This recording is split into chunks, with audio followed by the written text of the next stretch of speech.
Dəyərli izləyicilər, hər birinizi Gürcüstanın Quriya bölgəsindən salamlayıram. Bugün burada dünyada 15 milyon satış rəqəmlərinə çatmış, 2024-cü ildə dünyanın ən çox satılan modeli ünvanına layiq görülmüş, 30 ildir ki, Toyota'nın ən məşhur modellərindən biri olan yeni 6-cı nəsil RAV4 modelini təqdim edəcəm.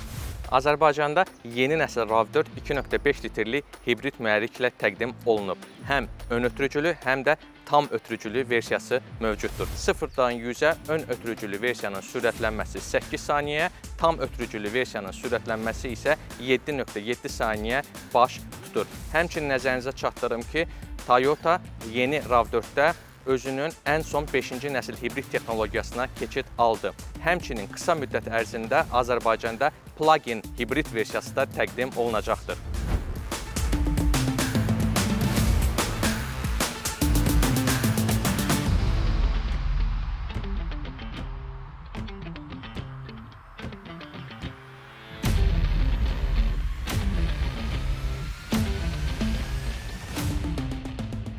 Avtomobilin ön dizaynını nəzərdən keçirsək, yeni nəsil RAV4 köhnə nəsillə müqayisədə artıq daha sərt, daha cəsarətli və daha premium görünüşə sahibdir.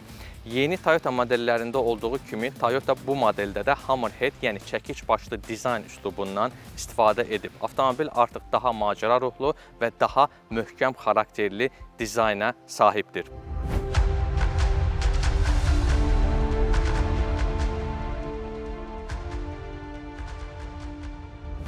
Avtomobilin ön hissəsinə baxsaq, burada ön radiator barmaqları ön bamperlə 3D 6 bucaqlı motivlərlə inteqrasiya olunmuşdur. Toyota hətta bəzi sensorları və kameraları ön radiator barmaqlarının arxasında gizlədilmişdir.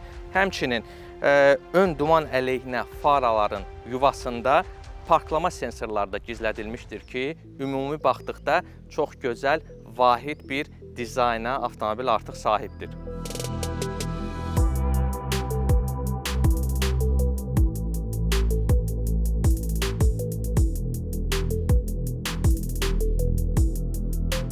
Avtomobilin ön faralarda çəkic başlı dizayna sahibdir, LED faralardır. Həmçinin nəzərinizə çatdırım ki, ön kapot da enişli bir dizayna sahibdir. Bu da yolsuzluq şəraitində avtomobili idarə edərkən daha böyük, daha geniş görüntü bucağına sahib olmaq üçün tətbiq olunub.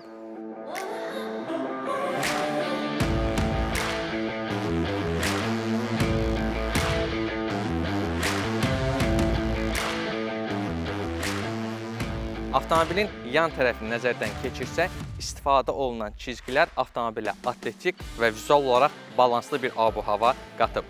Həmçinin komplektasiyadan asılı olaraq 18 və 20 düymlük yüngül lehimli disk opsiyaları təqdim olunur. Avtomobilin arxa dizaynı tamamilə yenilənib, artıq incə LED arxa fənərlərdən istifadə olunur. Həmçinin avtomobilin model adı tam olaraq qeyd olunmuşdur. Loqo daha çox qara rəngdə qeyd olunmuşdur. Həmçinin bir-birindən gözəl 4 yeni rəng seçimi də mövcuddur.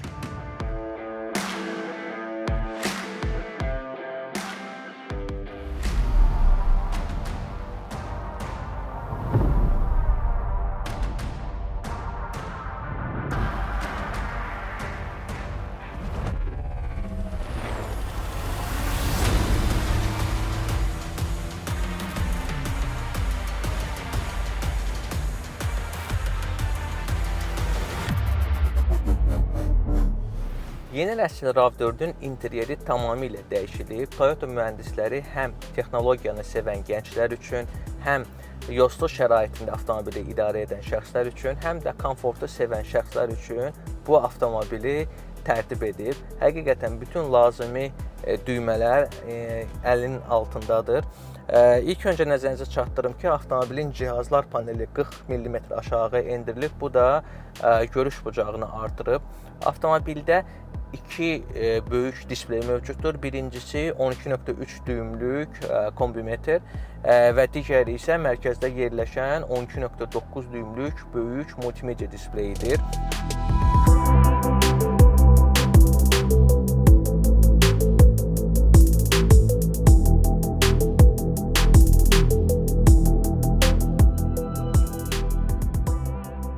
Nəzərinizə çatdırım ki, multimedia displeyinin sürəti 4 dəfə yaxşılaşdırılıb, yaddaşı isə 8 dəfə yaxşılaşdırılıb, həm də yeni əməliyyat sistemindən istifadə olunur.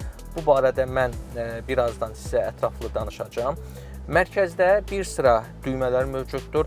Burada avtomobilin sürüş növünü dəyişən düymələr mövcuddur. Gördüyünüz kimi burada idman rejimi, eko rejim, balanslı rejim və özünüzə uyğun olaraq da bir rejim yarada biləcəksiniz. Hal-hazırda əyləşdiyim avtomobil tam ötürücülü RAV4-dür və buna uyğun olaraq da bəzi texnoloji düymələr mövcuddur. Digər düymə isə EV moddur. Bildiyiniz kimi hibrid texnologiyasında qısa məsafələr üçün olsa belə tam elektrik şəkildə avtomobili idarə etmək mövcuddur və bunu da bu düymə vasitəsilə aktivləşdirə bilirsiniz. Həmçinin Trail mod və Snow modu da mövcuddur. Trail mod nədir? Adətən yolsuzluq şəraitində avtomobili idarə edərkən əgər hər hansı bir təkər havada qalarsa, sistem avtomatik olaraq həmin təkərə gücü yönləndirmir və digər təkərlərə yönləndirir və bunun nəticəsində çətin vəziyyətdən çıxa bilirsiniz. Snow rejimində isə qar rejimidir. Təbii ki, qar rejimində avtomobil sürüşmə sistemlərini aktivləşdirir və sürüşmənin qarşısını almaq üçün bir sıra tədbirlər görür ki, bu da təbii ki, qarlı rejimdə avtomobili idarə edərkən müsbət bir haldır. Digər bu hissələrdə isə 45 vatlıq 2 USB-C çıxışı mövcuddur. Bütün kameraların avtomatik 360 dərəcə kameraların aktivləşdirmək üçün burada da düymə mövcuddur. Siz rahatlıqla avtomobilin ətrafında baş verənləri buradan görəcəksiniz. Həmçinin yolsuzluq şəraitində ilk dəfə olaraq yeni nəsil RAV4-də tam ötürücü versiyada tətbiq olunan eniş zamanı yardım texnologiyası da bu avtomobildə tətbiq olunub, əlavə olunub və xüsusilə sərt enişlərdə siz yalnız sükanı tutaraq avtomobili idarə edə bilərsiniz. Digər bütün əməliyyatları sistem özü sizin üçün tənzimləyir. Məni sevindirən digər ən əsas məsələ isə burada çoxlu əşyalar üçün, telefon üçün yerlər mövcuddur. Qeyd edim ki, mərkəzdə 2 simsiz enerji doldurma yuvaları mövcuddur. Həmçinin 2 45 vatlıq USB-C çıxışları mövcuddur.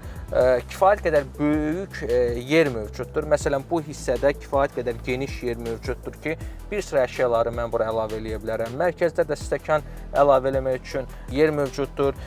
Qapı hissəsində də kifayət qədər geniş əşyalar üçün yer mövcuddur. Sərnişin tərəfində öz telefonunun qoyulması üçün yer mövcuddur. Həqiqətən komfortu çox detallı şəkildə Toyota mühəndisləri düşünüb. Bu da çox müsbət bir haldır. Yeni nəsil RAV4-də ilk dəfə olaraq elektron transmissiya idarə etmə texnologiyası istifadə olunub. Yəni burada bu əslində shift by wire adlanır və ənənəvi sürət qutusu başlığı burada yoxdur, yəni keçirmə prosesi yoxdur. Sadəcə bir düymə vasitəsilə siz rejimləri dəyişirsiniz. R rejimi, D rejimi və parkinqə keçirmək üçün sadəcə P hərfini basırsınız və avtomobil parkinq rejiminə keçir. Kifayət qədər rahat bir texnologiyadır. Yuxarı komplektasiyalarda böyük panoramik tavan mövcuddur. Buradakı düymə ilə siz tam şəkildə tavanı açırsınız. Və qeyd edeyim ki, külək səsinin qarşısını almaq üçün də xüsusi bir deflektor da əlavə olunub tavana və hətta siz panoramik tavan açıla bilən bir lyukdur, tamamilə açılır. Multimedia displeyində artıq Toyota şirkəti ümumiyyətlə ilk dəfə RAV4-də Arien əməliyyat sisteminə keçid aldı. Bu sistemin əsas üstünlükləri odur ki, əvvəllər yalnız əməliyyat sistemi, statik əməliyyat sistemlər mövcud idi Toyota avtomobillərində. Yəni siz bunu dəyişə bilmirdiniz və dəyişmək ehtiyacı olduqda yalnız rəsmi dillər mərkəzində əməliyyat sistemi dəyişmək mümkün olardı. Ancaq indi Arien texnologiyası, əməliyyat sisteminin sayəsində siz avtomobilin əməliyyat sistemini internet üzərindən də yeniləyə biləcəksiniz və bunun nəticəsində bir sıra texnoloji yeniliklər, digər yeni düzəlişlərin hər birini internet üzərindən siz əldə edə biləcəksiniz ki, bu da çox vacib bir amildir. Ümumiyyətlə, bildiyiniz kimi Toyota adətən fiziki düymələri hər zaman xoşlayır və bütün bu sistemləri hər birini multimedia displeyindən də idarə etmək mümkündür. Ancaq hər zaman da fiziki düymələr də bura əlavə edir. Burada alt hissədə bir sıra fiziki düymələr var ki, anidən avtomobili idarə edərkən bəzən rahatlıqla ekran üzərindən hər şeyi idarə etmək mümkün olmur və tez bir şəkildə fiziki düymələrə ehtiyac olur və Toyota hər zaman bu barədə düşünür. Məncə kifayət qədər yaxşı ideyadır bunların mövcudluğu. Həmçinin multimedia displeyi kifayət qədər sürətlidir. Bayaq da qeyd etdiyim kimi 4 dəfə sürəti yaxşılaşdırılıb. Burada gadgetlər artıq əlavə eləmək mümkündür. Bir sıra texnoloji avadanlıqları ekrandan idarə etmək mümkündür. Məsələn, hansı texnologiyalar avtomobildə, təhlükəsizlik texnologiyaları aktivdir, bunu rahatlıqla buradan görmək mümkündür. Hətta qrafik təsvirlər də yaradıblar ki, hansı texnologiyanın nə mənaya gəldiyini burada sizdə rahat şəkildə izah edir. Kifayət qədər gözəl bir addımdır. Bəzən sürücülər bir sıra texnologiyalar haqqında məlumatsız olurlar və nə işə yaradığını da bilmirlər. Artıq sadəcə üstünə tıklamaqla siz avtomobil barədə, həmin seçdiyiniz texnologiya barədə ətraflı məlumat əldə edirsiniz və qrafik şəkildə sizə burada izah edir ki, həmin texnologiya necə çalışır və nə üçün lazımdır.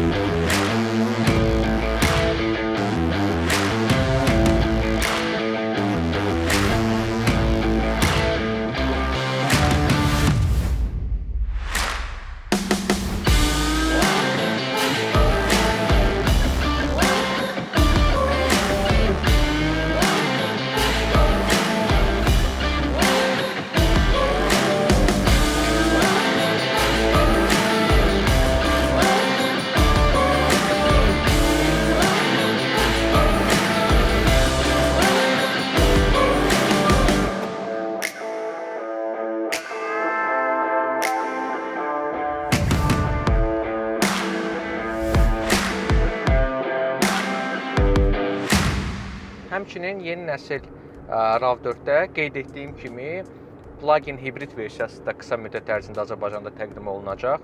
Burada bir sıra yaxşılaşdırmalar mövcuddur. Xüsusilə artıq yeni nəsil RAV4-də 23 kW-lıq böyük bir bateriyaya sahibdir avtomobil. Plug-in hibriddən burada söhbət gedir. AC tipində 11 kW-lıq dəstəklə şarj etmə periodu 3 saat ərzində mümkündür və DC tipində 50 kW-lıq şarj dəstəyi ilə 10%-dən 80%-ə sadəcə 3 saat ərzində artıq avtomobili şarj edə biləcəksiniz və toplam olaraq plug-in hibrid versiyası elektrik şəkildə 137 km irəliləyə biləcək. Bir məsələni də qeyd edim ki, ilk dəfə olaraq yeni nəsil RAV4-ün plug-in hibrid versiyasında 6-cı nəsil hibrid texnologiyasından istifadə olunub ki, bir sıra texnoloji yeniliklər, bir sıra deyək, vacib komponentlərin yenilənməsi baş tutub.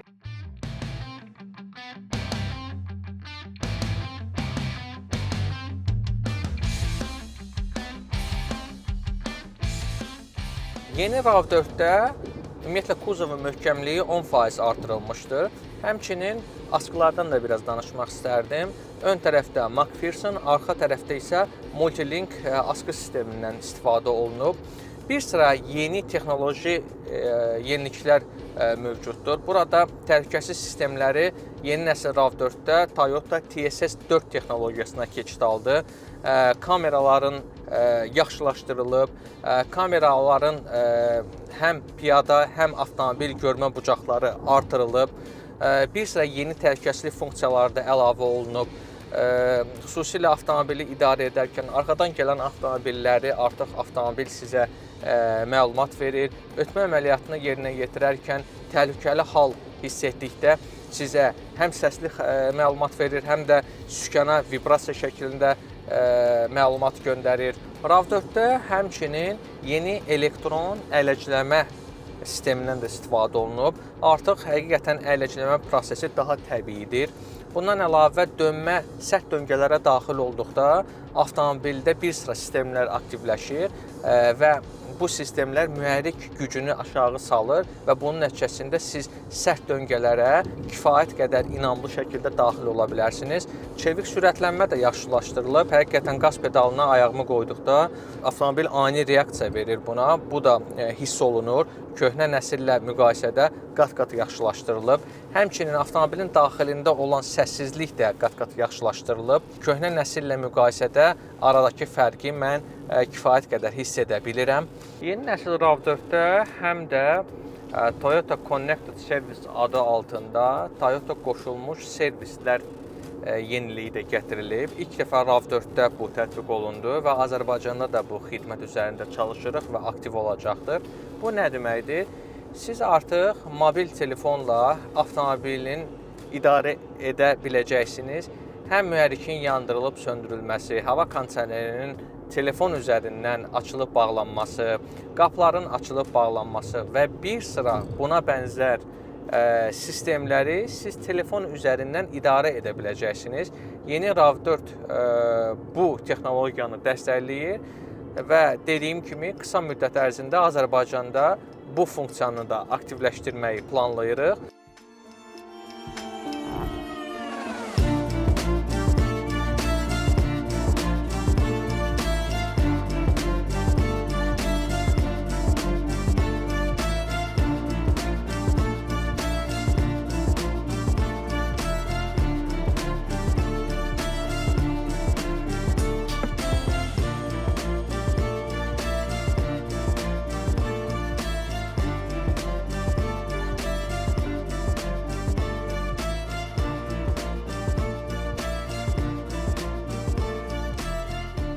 Sonda göz oxşayan GR Sport versiyasının yanında qeyd etmək istərdim ki, yeni nəsil RAV4 barədə ətraflı məlumatı siz Toyota'nın Azərbaycandakı rəsmi diler mərkəzlərindən əldə edə bilərsiniz.